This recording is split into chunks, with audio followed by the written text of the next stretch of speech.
منطقة الجبل. 6 جنود إسرائيليين بحوزة حركة فتح. على الفور تم إخفاء الأسرى الإسرائيليين، حيث توجهت مجموعات حركة فتح بأسراها إلى منطقة البقاع.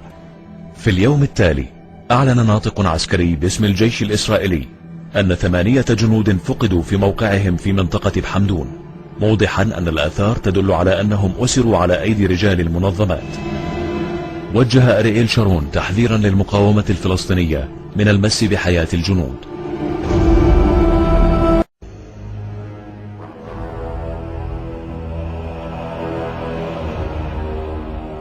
الخامس من أيلول عام 82 وصلت إلى مقر قيادة العمليات في الجيش الإسرائيلي معلومات تفيد أن 8 جنود فقدوا في موقعهم في منطقة بحمدون بجبل لبنان، موضحة أن الآثار الأولى تدل على أنهم أسروا من قبل رجال المنظمات.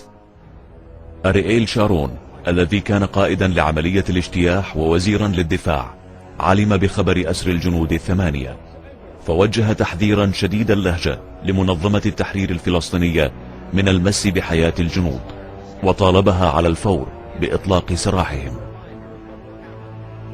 كان الجنود 8 قد أسروا في عملية محكمة نفذتها حركة فتح في منطقة بحمدون في 4 من أيلول عام 82. وتوجهت حركة فتح بالجنود 6 إلى قواعدها في البقاع، حيث كان ينتظرهم أبو جهاد نائب القائد العام للثورة الفلسطينية. أقرت إسرائيل بأسر جنودها وقامت بالضغط على منظمة التحرير الفلسطينية لاسترجاعهم، لكن دون جدوى. قبل عملية أسر الجنود بأيام كان قرار وقف إطلاق النار والقتال في بيروت بين إسرائيل والمنظمة قد دخل حيز التنفيذ. بعد حصار وقصف عنيف من الطيران الإسرائيلي أتى على ثلث بيروت، خرج ياسر عرفات من بيروت، وانتقلت قيادة المنظمة إلى طرابلس التي تعرضت لحصار شديد، حيث كان بحوزة المنظمة 6 أسرى إسرائيليين خاضعين لظروف أمنية معقدة. في الحصار كان عرفات يعلم بوجود ملفات أخرى كبيرة يجب حلها قبل الخروج من لبنان، كملف الأسرى الإسرائيليين، بالإضافة إلى ملف مقلق ومعقد هو ملف سجن أنصار الكبير، حيث كانت معاناة الأسرى في سجن أنصار تتزايد بشكل يومي. سجن أنصار معتقل جماعي شبيه بمعتقلات النازية، أقامته إسرائيل في 14 من تموز عام 82. ضم المعتقل آلاف المدنيين لبنانيين وفلسطينيين. ذهبنا لزيارة مكان سجن أنصار في قرية أنصار جنوب لبنان. كل من مر من هنا يذكر ولا ينسى الرملة الحمراء كما تعرف. بعد خروج المنظمة من بيروت وانتقالها إلى طرابلس دار جدل كبير حول خروجها من لبنان، مما استدعى حل مشكلة الأسرى الإسرائيليين سريعا.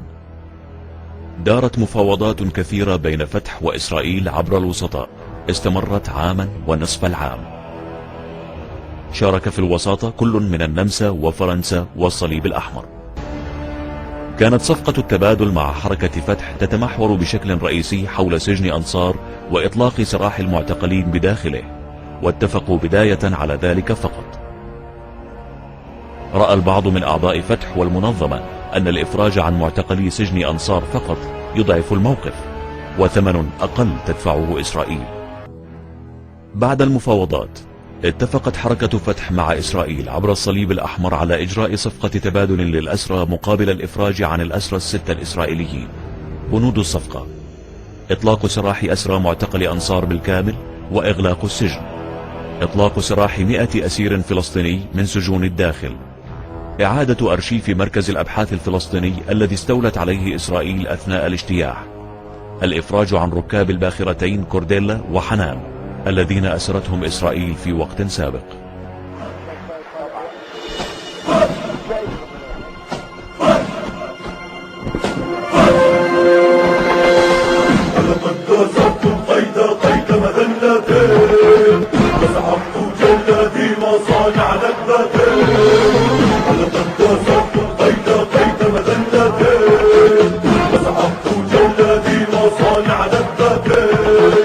ولزمت سجني والطرف عواصفا